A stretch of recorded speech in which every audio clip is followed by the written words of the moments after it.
So you just came across the cup portal and you have no idea what's going on. No worries. We're here to help. Alright, by the end of this video, you'll be able to manage the items used in your grows, create new grows, and submit samples to the cup. Let's get started with setting up your account. Okay, so we are now at the home page of the portal. You'll see here that there's a welcome back for existing users, but for now we're going to create a new account. So let's do that. So we'll sign up. Now it's going to prompt you to continue with your email. So if you check your email, there will be a 6-digit code in your email. So the email will look something like this. There will be this code here, and so all you have to do is copy that and then go ahead and paste it in here and hit confirm email. We're now going to go into the account setup. Obviously you have to be 21 to participate in the cup, so we're going to account for that here. Okay, so this is for the Natural Medicine Health Act. Just kind of two checkoffs that all the samples submitted to the cup are for personal use only, and that because there are no licensed labs yet, we are not currently a licensed lab to be testing natural medicine in the state of Colorado. So we'll check those guys, agree, and then after the setup, you'll be brought to the home page. You have an overview of how many grows you have going, how many are ready to submit, and how many you have already submitted. So now that we're all set up, let's take a look at the lab screen. This is the core of the entire system. It's essentially a library that allows you to store all of the tools that you would use in your grow. It's broken up into 3 main parts: genetics, recipes, and pantry. Genetics is used to store all of the starting material for your grows, whether that's liquid culture, spore syringes, agar plates, any kind of genetics. Recipes is used by more advanced growers who make some of the things that they use in their grows, for example, grain spawn or bulk substrate. Your pantry is used to store items that you either produce through your recipes or purchase through local suppliers. This can include grain spawn, bulk substrate, liquid culture, really any kind of tool that you would use in your grow. Let's take a look at how to add these items into our lab. So let's say that we ordered some liquid culture from Denver Shroom Cup, and let's say it was ape, DSC, ape, cool. So the strain name here, we said is ape. So let's say we got it on the 9th. We said we purchased it from Denver Shroom Company.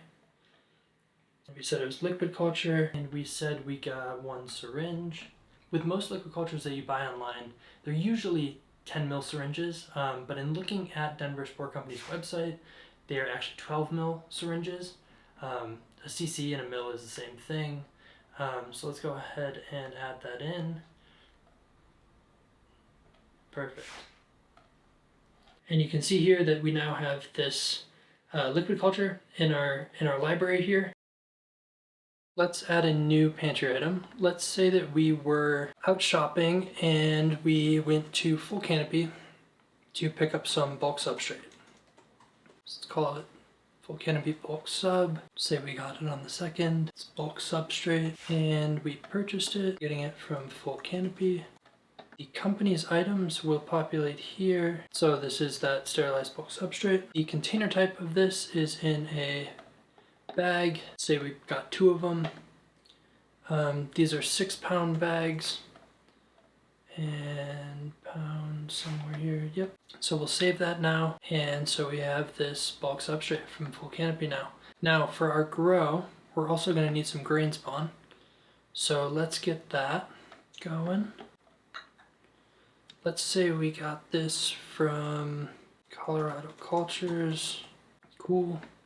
And these names too, these are just for you to like keep track of the item in the system. Doesn't play into the data at all or whatever, so we could call this, you know, if we wanted to, we could call it blah. It doesn't matter at all. So we said we were getting grain spawn, and we purchased this from Colorado Cultures. Perfect. And we got this popcorn grain spawn, and these are 3-pound bags. Let's say we got 5 of them, and we said they were 3-pound bags. Cool.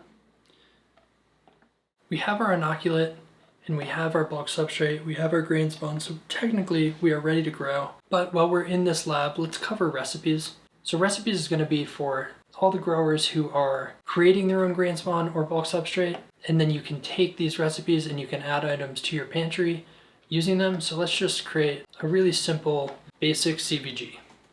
And so this is going to be our bulk, and let's add some ingredients. So cocoa core, beautiful. Let's say we put 200 grams of this, and vermiculite, cool. Let's say this was 50 grams, and gypsum. And let's say we added only 15 grams of gypsum. Awesome. Okay, cool. So now we have this basic CVG in here, and we can go into our pantry and we can add new items using our recipe. Basic CVG, batch 25.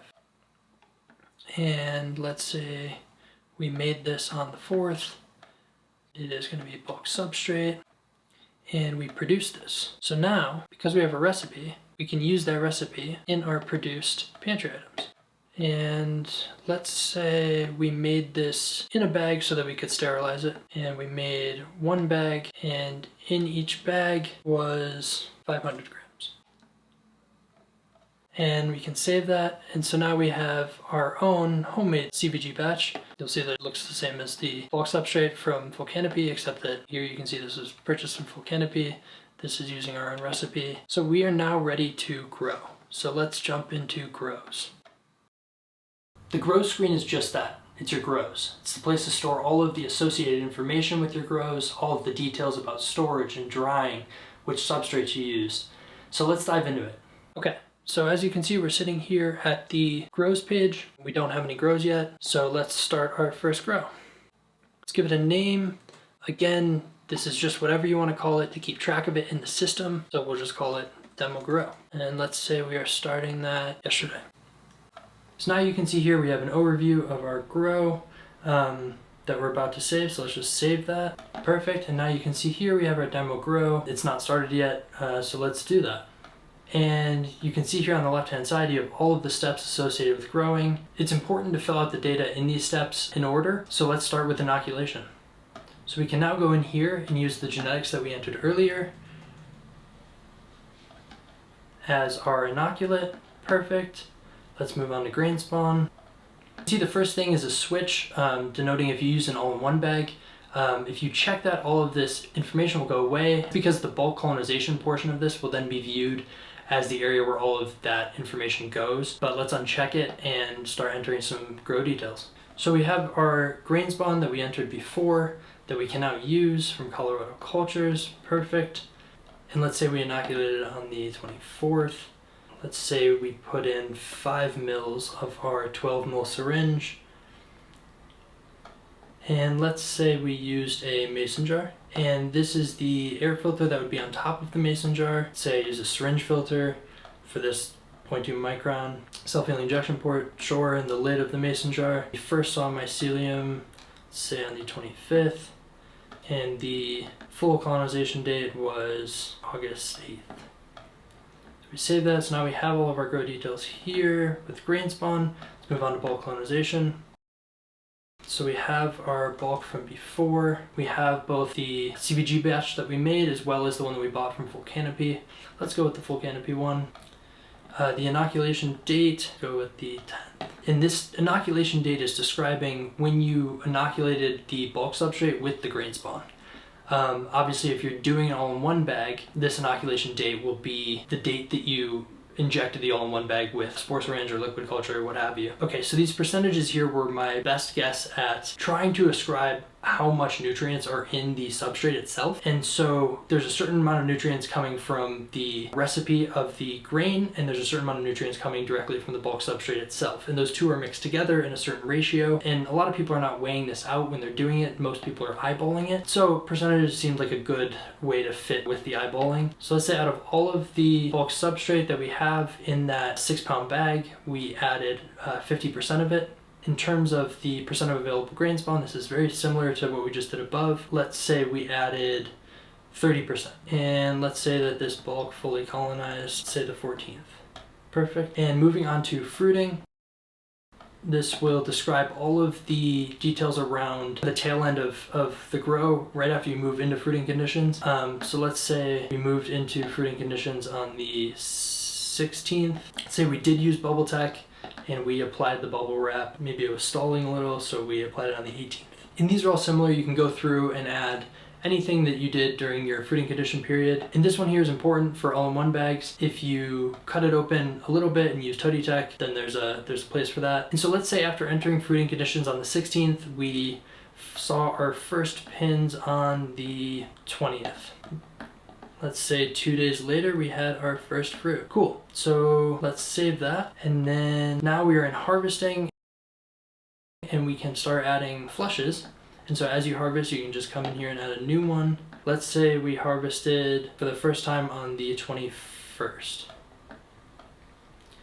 And we used twist and pull instead of cutting. And let's say our wet yield was 208 grams. Perfect.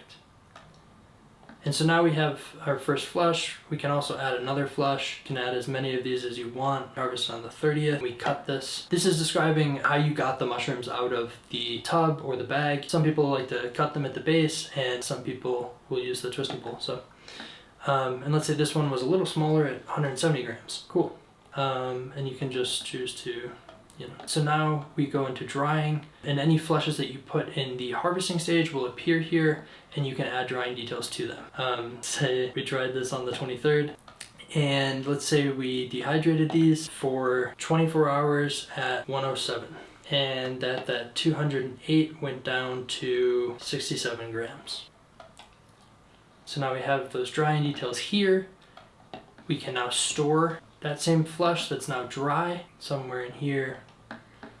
And let's say we kept them in a mason jar, a pint mason jar, which is really close to 473 milliliters in volume. And all these conversions are easily Googleable. You can just pint to milliliters. Let's say we did toss a desiccant pack in there. Let's say it was a 2-gram desiccant pack, and that we didn't use an oxygen absorber. Let's say we broke that 67 up into 3 containers, so about 30 grams in each container. Cool. And so now that we have a stored flush, you can see that we are now ready to submit to the cup. So if you just hit submit here, it'll open up your cart and tell you the grow that it's part of, what the strain is, and the type of submission. So you can just take that and you can check out. After you place this order, it will send the data of the sample to the lab, and you are now entered into the cup. That's it for the basics. As always, please don't hesitate to reach out to the lab if you have any questions. We look forward to having another amazing cup this year. Thanks for watching.